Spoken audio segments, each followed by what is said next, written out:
and moderator for today.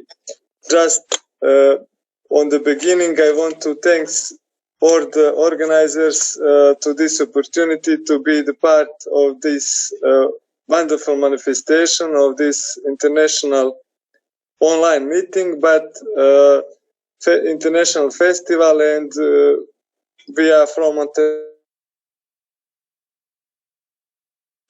our festival for everyone to Romania and the other countries.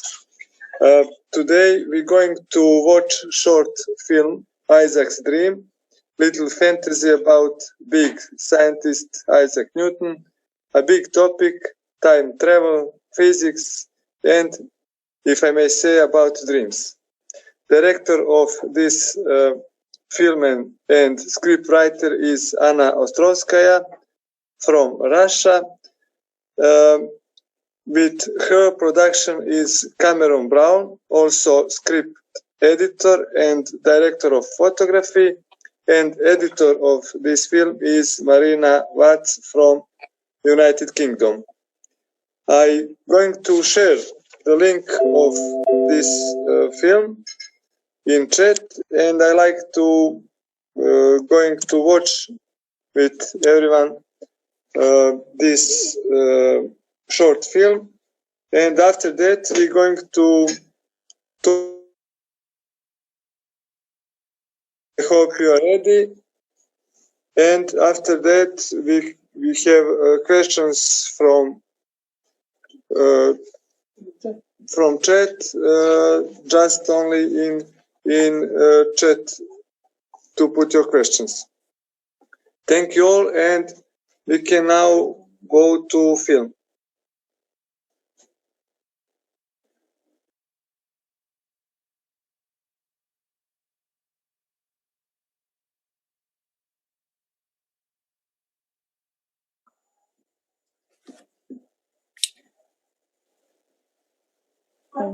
If all the participants had seen the film, I think we can begin the meeting with the question and answer. Thank you, Darius. I hope you really enjoy. Like me, it's excellent film, and thank you, Anna and crew, for this opportunity to watch it on Galactic Film Festival. Can we go now with some questions?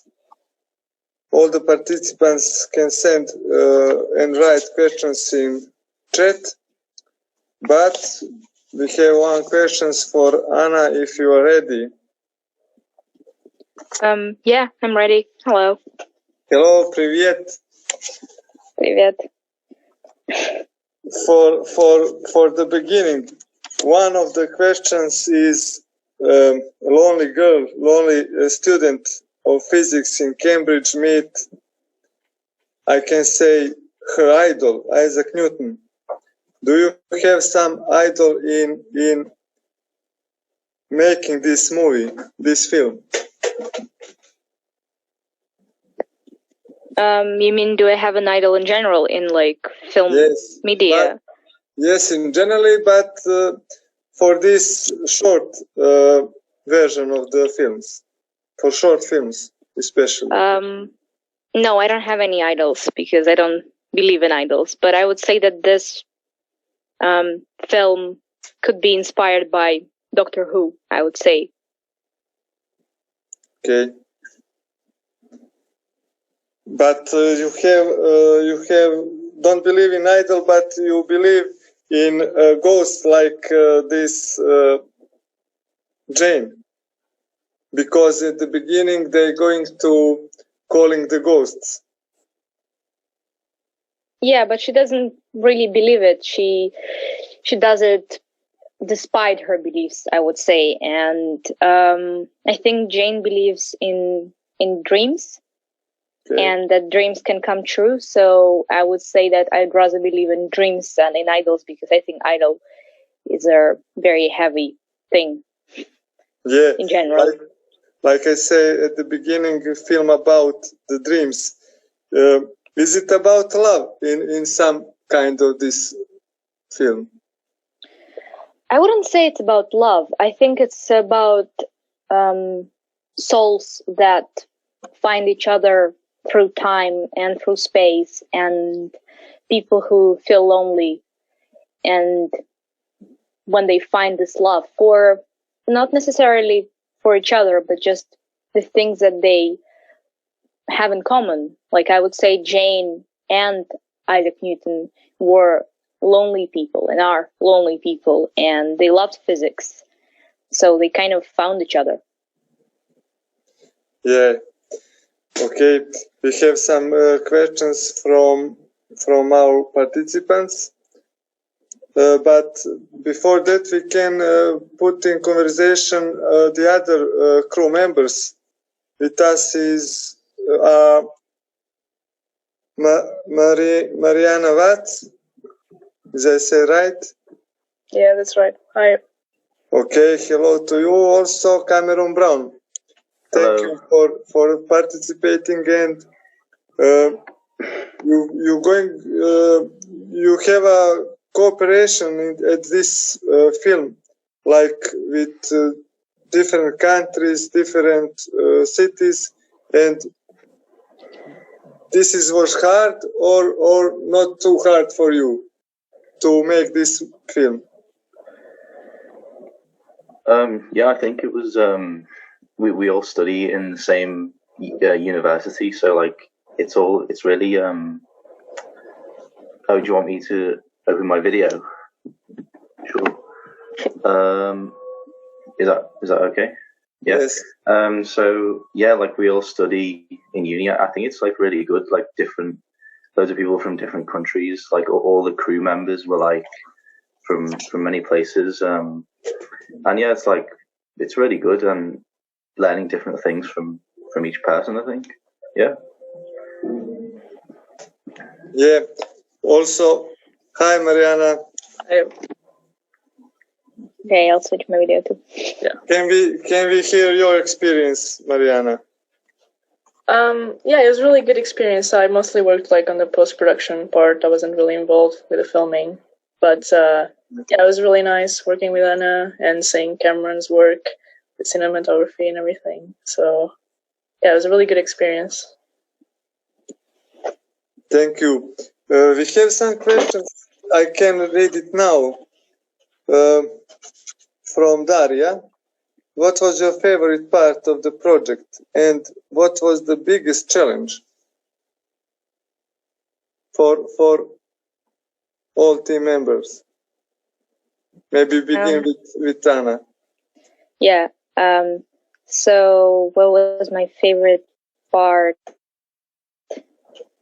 of the project? Well, I think my favorite part of the project was production.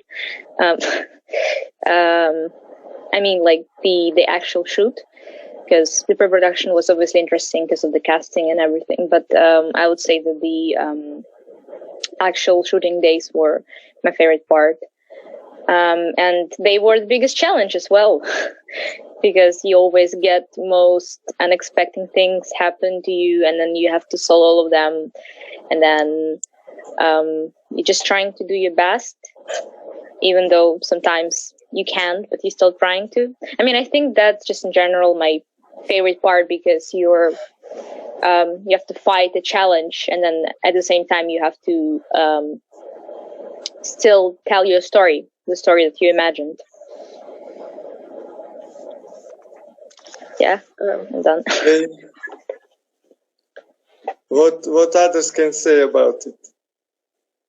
I'd also agree. Like production, it was definitely the most enjoyable part, and it was like the first sort of film that I'd done the cinematography on. So I was sort of learning quite a lot, sort of from the experience. I made some mistakes and stuff, but like I definitely learned a lot from that. But it was really fun for me, like sort of playing around with lights and stuff. Like for that first scene, I really liked sort of trying to get like a soft light. I was just experimenting with different looks. yeah, definitely like a really good learning experience. Yeah, and for me, I would say also the learning part, because it was like the first drama film that I edited. So yeah, it was just like a learning experience to also work with an assistant editor and with the director. And I also really liked the story. So for me, like that was really enjoyable. Yeah, I mean, there were obviously challenges, but yeah, you kind of just learn, and it's a good experience. Okay, when we talk about story, we have some questions from Christy Weikol or Wicol. Why Newton? Well, because we all studying in Cambridge, and Cambridge is where the place he went to university, and he went to Trinity College, and he also was a student. He was a fresher, and that's why. I mean, when I came to Cambridge in general, it was my surprise and excitement that I am here in this city where Isaac Newton lived and used the same streets and walked the same places. So that's why Newton. Okay. Because why not? Yes. Christy, thank you for the question. You share the same space with Newton. Yeah. And, yes.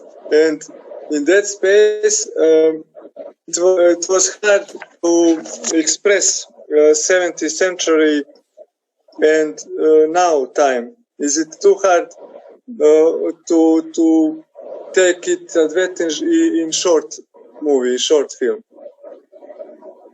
in just 15 minutes?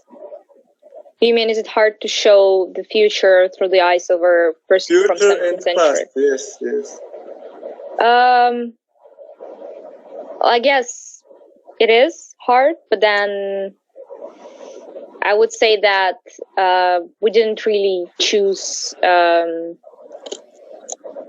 hardest parts, because I think the hardest parts for us was to, show that all the transportation systems and telephones and things like this, that they are weird and surprising for Isaac Newton. But then we showed the past just in one image, and it was too hard to show it because trees are everywhere. And I don't know, to be honest, it's I'm talking as a director, so maybe director of photography want to say something about past and present. Maybe questions from Luka Darius can help in this because we're talking about process of making the movie. He has to know for all of team, did you had moments when problems with production made you want to ask for help from an experienced professional in the film industry or from professor from university? Maybe from questions for producer and editor, Cameron and Mariana. Well, I think I don't know what comes to mind is the issue with the radio mic or something in post production. That's just what comes to mind. Yeah, there was an issue where we could see the radio mic in the shot, and I tried to fix it, but turns out you cannot fix everything in post.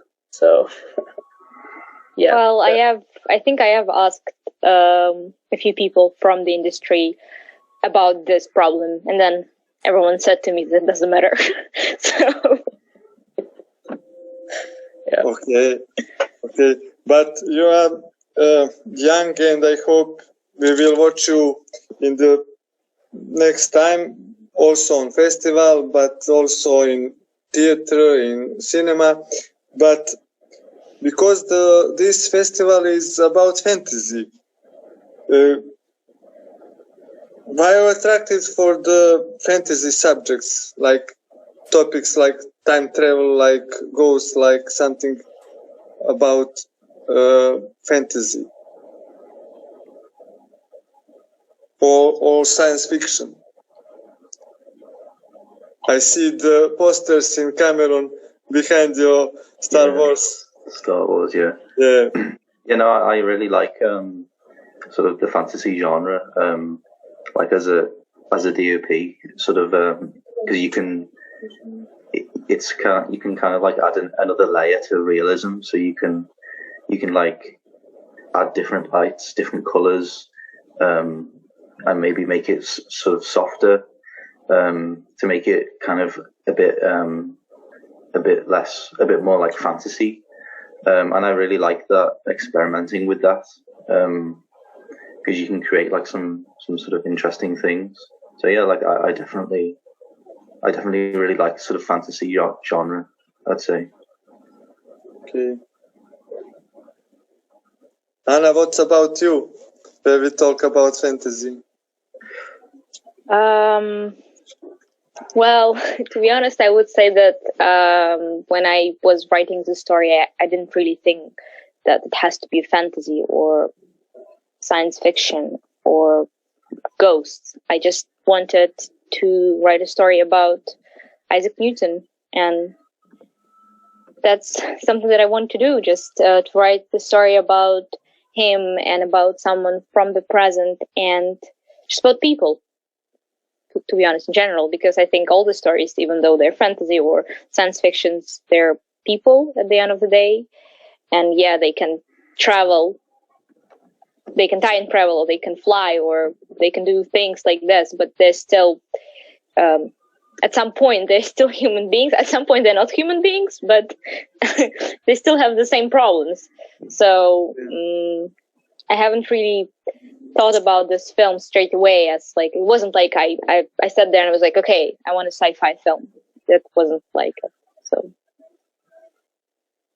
Okay, but in the questions I saw one about what is your some favorite science fiction movie? E.T. Maybe from Christy we call E.T. Yeah. Oh, thank you. Nice. Okay. Can we accept something like second part of this film about Isaac, because it is your like your passion about great scientist, about great physician, mathematician, something. Can we accept some second part or new one about someone famous, not Isaac, or something about Isaac? I mean, there are a lot of famous people, and a lot of famous people from the past. So yeah, I could imagine making a film about someone famous. But this particular story, I think, it has its ending, and I think it's ended. So I think I could see the second part of the film about Jane, but not about Isaac Newton. So, and that won't be a sci-fi. Unless she gets hunted by his dead body. Okay. Okay. Maybe you have a great idea. Maybe on the end of this conversation, I can ask something from beginning. How did you discover your passion for filmmaking, for all team? I remember that moment. For me, it was watching E.T. when I was really young. Okay. That was the moment. That was the film. Yeah, I'd also say like Steven Spielberg like inspired me a lot. Like as a kid, I was watching like a bunch of his films, and then I was trying to like recreate them with my like mini camera or something. So yeah, big inspiration. I think I'm still in the process of discovering the passion for film. But for now you are study on the drama faculty, as I see. Well, I'm studying drama and film. So. Drama and film. Okay. Okay. I hope is someone have more questions, or we can going to other programs. I hope we present this film very well, because you are great and great movie. And I hope you're going to do something similar for festivals or for something new to present your work. Thanks. Thanks. Thank you. Okay. There's no more questions in chat. I think we can, if you don't have something to ask me, because I just asking you. Okay. I hope you enjoy, because we are, and thanks again to organizers. Thank you to coming in Romania online as I do, and I hope next time we're going to, without time traveling, we're going to meet in some place. Yeah. Thank you so much, and now we're going to the other programs. Bye.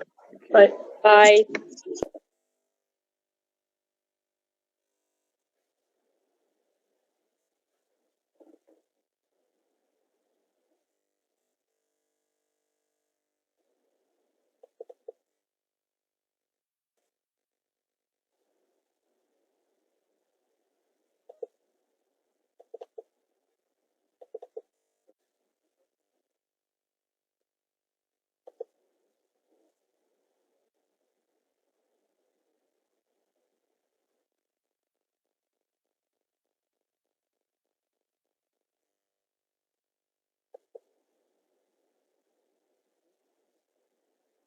Q&A session.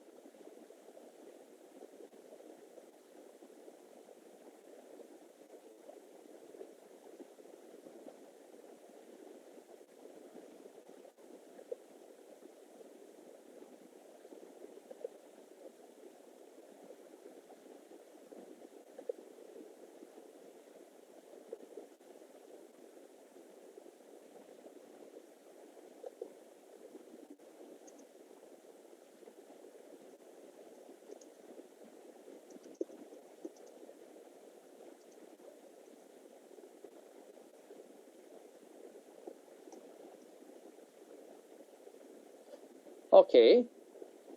Can we hear each other, please? Is everyone here?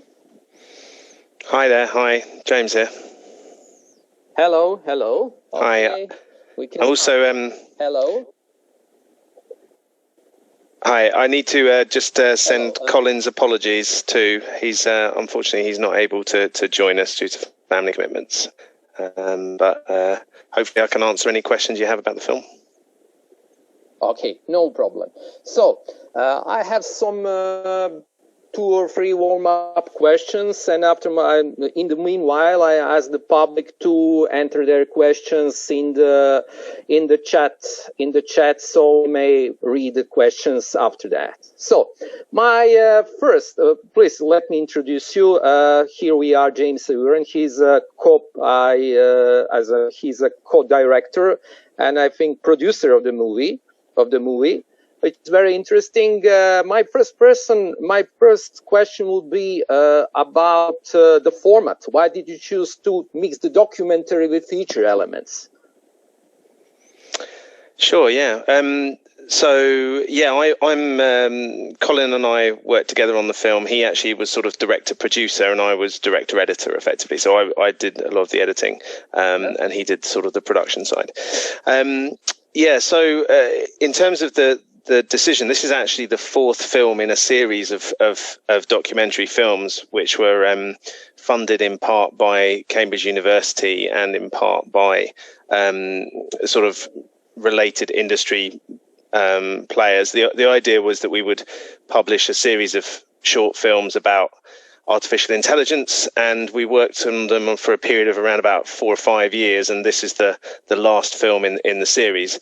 And when we started right back at the beginning with a film called Pain in the Machine, we had this idea to have a little dramatic element to the film, and actually through the series of 4 films, that dramatic element grew as the complexity of the topic grew, because this final film about consciousness is obviously it's a bit of a toughie, and so we decided to sort of extend the dramatic element and make it a little bit more of a self-contained film within a film.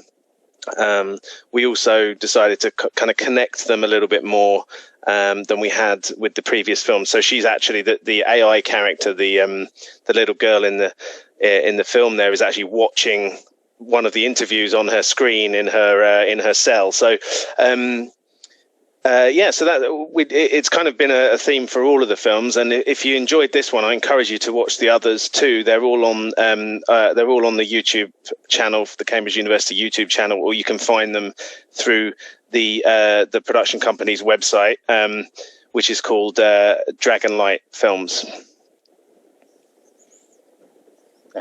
Yeah, I see some references in the movie. Can you tell us which movie artificial intelligence impressed you the most and why? And what you as a filmmaker drew you to the topic of artificial intelligence? You mean so what other feature films that? Sorry, I think you broke up a little bit at the start of your question there. Would you mind just repeating it for me? Well, the first question is about inspiration. What has driven you to the artificial intelligence as a topic? Which movies? I see. Right. Yes, I'm with you. Yeah, well, we're lucky in making these films because they're non-for-profit films. We're able to actually include snippets from lots of feature films. So in the whole series, we touch on every single one of our favorite sci-fi and fantasy films. Yeah. Blade Runner, for example, gets a big heroic mention in the previous film, which is called Good in the Machine, which is about morality in artificial intelligence and decision-making, moral decision-making. Yeah. I'm actually, I have a technical background. I'm very interested in technology, and I very much like where technology and filmmaking and art meet. So that's kind of a big area of interest for me. And I think that the other, on behalf of Colin, I think he's very interested in the moral side of it. And, as we hand over more responsibility to machines in our lives, what are the implications of that? And that's what really, these films were not really about technology. They were about the social implications of technology. And I think that was the important thing, that we didn't want it to be about algorithms or about neural networks or machine learning. We wanted to talk about the impact. And in this last film, the one we've just watched, you really hopefully get a sense of sort of the kind of mind-bending aspects of what a future where machines may start to develop elements of consciousness, what that might look like.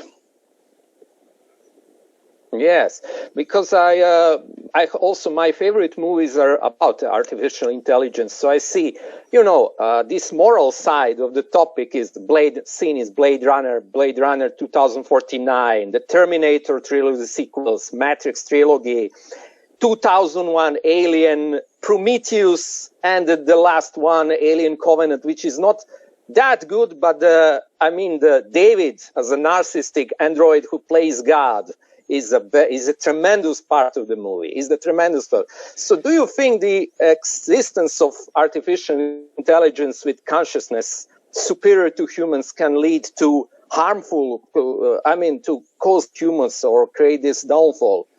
Is it probably? What do you think? Well, I think it's definitely a very common theme in science fiction and fantasy films.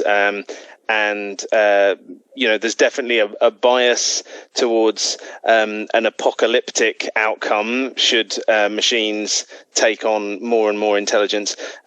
So I think probably filmmakers and artists and writers are interested in the possible negative consequences, perhaps more than the positive ones. But we see a lot of positive outcomes in modern life from introducing machines and machine learning. I think that the important thing is that we take baby steps with the development of this and actually try and avoid some of those apocalyptic outcomes that are predicted by science fiction movies. As we know, science fiction movies often get things right. So let's hope that by introducing introducing artificial intelligence and machine learning systems into our lives, we're doing it in a sensible way. And I suppose if there is a sort of meaning to these films across all the 4 films, I think it's really about probably the main takeaway for an audience. It certainly is supposed to be that we need to have a measured approach and we need to think about it, and probably not let corporations just run with it as well. And we probably need governments and states to step in to regulate that somewhat, so that we don't just end up with, the sort of the sort of Googles and Apples and so on of this world, developing things that potentially could result in some kind of horrible apocalyptic outcome. So I think, that's the takeaway from these films. And that's the nice thing about doing a blend of documentary and sort of fiction, because we can actually try and have both the fiction elements, the dramatic elements, and the documentary elements, hopefully sort of speaking the same language in terms of meaning and what the audience will take away. Okay, we have some questions. We have 2 questions from Daria. I have a question: what was the best part of the project, and did you have any challenges along the way? Well, editing is always a challenge. We filmed probably something in the region of 30 to 40 hours for each film. So there's a really, really big shooting ratio. And I think it's probably getting on towards 100-to-1 shooting ratio. So, what you film to what ends up in the actual film. I think working with a short film format, all of the films are less than 15 minutes. And that means you have to be very, very concise and very pared down. And I suppose we, that was a real challenge. Many weeks of editing for each film to try and pull out those singular moments in what, each of those interviews that you see in the film is probably an hour, maybe an hour and a half. I know we sat with, for example, Rabrenović at the Buddhist Institute here in Cambridge. We sat with him for sort of an hour and a half and really just, went really far down the rabbit hole into what Buddhists' idea of consciousness is. And, I have to somehow pull out 10 seconds and another 10 seconds. So from my perspective, definitely the editing is the most challenging part. And in terms of the most rewarding sort of and the most fun part, I'm a big fan of dramatic filmmaking, and so I think Colin perhaps is more on the documentary, and that's where we kind of come together. So for me, definitely the most fun part of it was in that nuclear bunker for a day, filming the dramatic element. That was we found this incredible location, and we just we had a wonderful day there, and with the cast were just amazing. The girl in particular was extremely strong actor, and and we just had a great day. So I think that was probably the most rewarding part for me. Well, can you tell us about the characters in the movie? About the little girl and the woman. Yeah, so it was very important to us with a film that's about consciousness, that the the dramatic element has some ambiguity.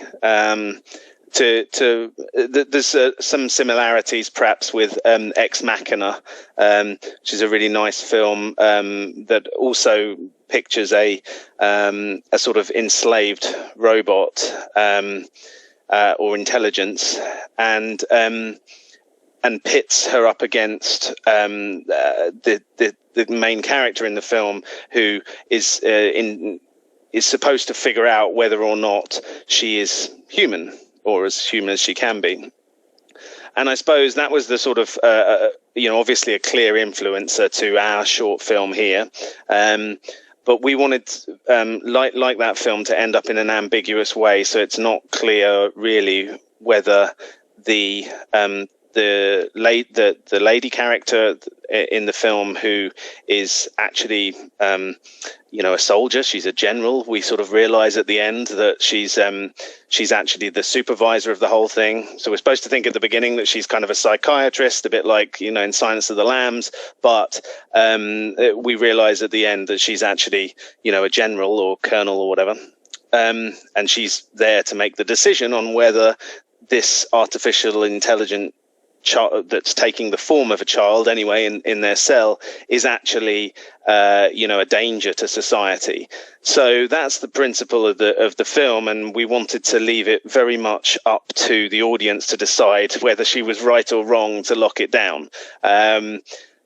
The sort of expressions of creativity, that was a theme that came up a lot in our investigation into the topic and the interviews that we did for the documentary side. So one thing that we did differently actually in this last film to the previous ones was we filmed all of the documentary interviews first, and that allowed us to structure the narrative very much around what people said. We even did a lot of the editing of the interviews before we did the filming of the drama, and so that really allowed us to mesh them together nicely, even to the point of lines of dialogue matching from, or words being mentioned that match from interviewee to the characters. And so I suppose the idea was that of those two characters is that they're exploring each other, and they're trying to figure each other out. And we're, of course, that puts us, the audience, in the position of trying to figure them out. And I think I hope that people.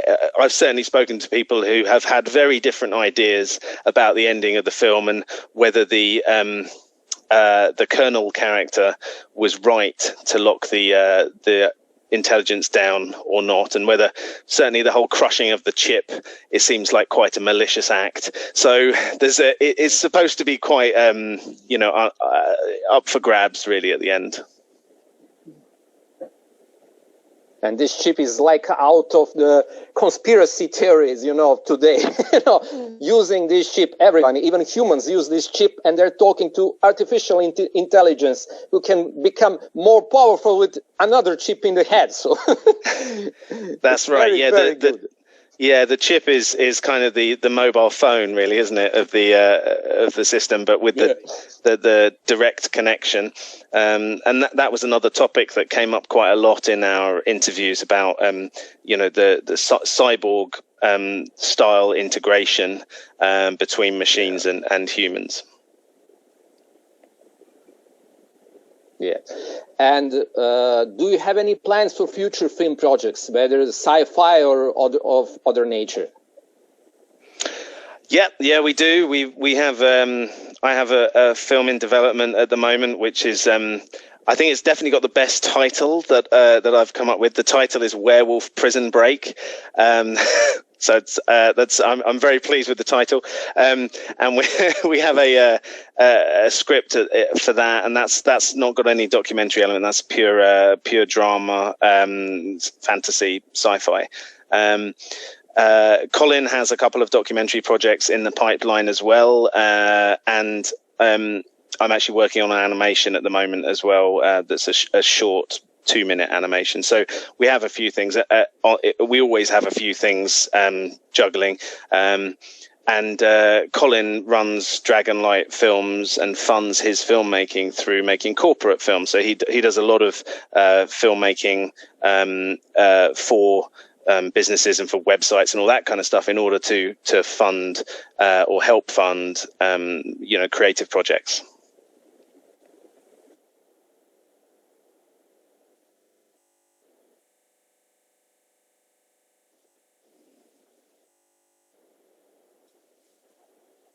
Hello? I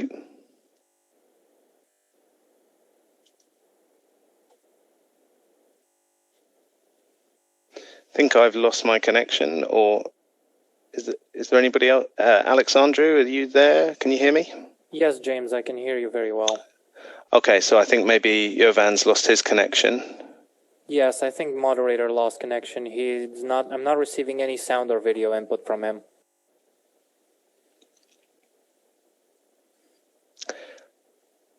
Okay, well, he's dropped. Yeah, there we go. He's dropped off the call. We'll just give him a moment to rejoin. You're on mute now, Jovan.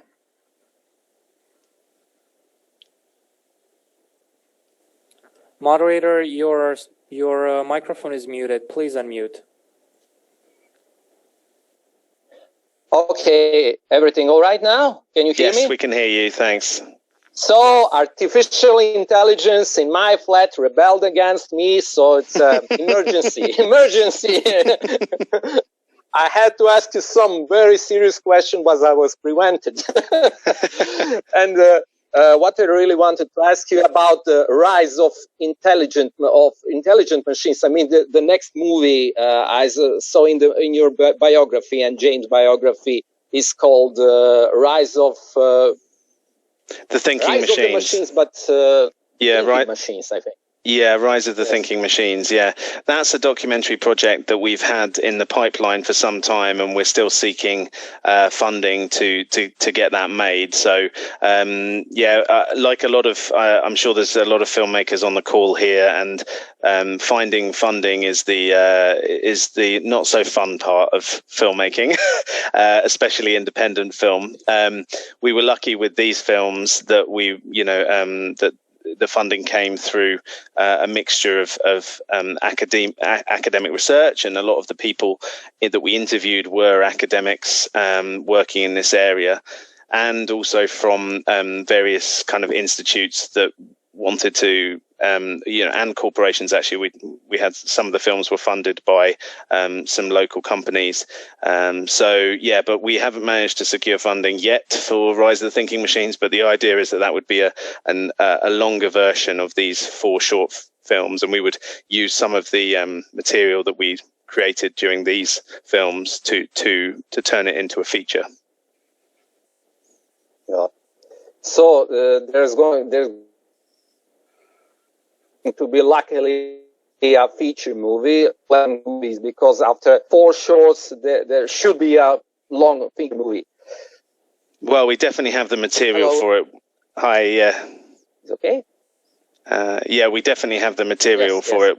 We as I mentioned, we filmed a huge amount of stuff. So there's we have a lot of the material already. It's just about tying it all together, really. Yeah. Okay. Is there? I had some troubles to see more questions if they are. Just wait a minute. Just wait a minute. I have some troubles. Anyway, before I check the other questions, may I ask you about your favorite movie about artificial intelligence? Sure. Yeah, I think my favorite film is definitely Blade Runner, not the new one, the original one, and it's a very interesting story how that film was made as well. So if people are interested in that side of it, I do recommend looking at how the struggle that was the case in getting that film made. My understanding is that at one point, Ridley Scott, the director, he was under a huge amount of pressure, and from the studios, and they ended up kind of ruining the film in the first instance. They recut it, they didn't think people would understand it, and it was a very interesting process. And then, when Ridley Scott had, made a name for himself, something like 10 years later, and they recut it into the fabulous film that it is today, and it's become obviously a massive cult classic. So that's definitely my. It's not my top sci-fi film, but it's my top film about AI. Yes, most definitely, maybe the most complete in the more sense of words. And we see a lesser movie, I mean Alien Covenant, but Alien Covenant seems like a continuation from the ideas from the Blade Runner, because of course of course you have two androids and two different about two different substances. Hello. Hi, yeah, you're breaking up a little bit, but I think I got what you were saying there. Yeah, so we actually feature David in I've forgotten which one, but one of the previous films as to help describe some of the moral aspects. I think I'm with you. I'm not a huge fan of the film, but it does cover some interesting topics. Yes, I do like Alien. I do like Aliens. The last two movies have some very, very interesting moments, but the most original ones came from Blade Runner, not from the Alien. So it should have been a much different movie than we got. But they're interesting anyway. Sure. Okay, if there is no questions. So if there's no more question, I cannot see any. So thank you very much for your time. The movie, I like it very much, and I hope to see the feature movies. So did it. And so do I. Yeah. Thank you. Okay. Thanks for watching, everybody, and do try and if you have time, check out the other films. And see the other films in the series. Thank you. Okay. Thank you very much.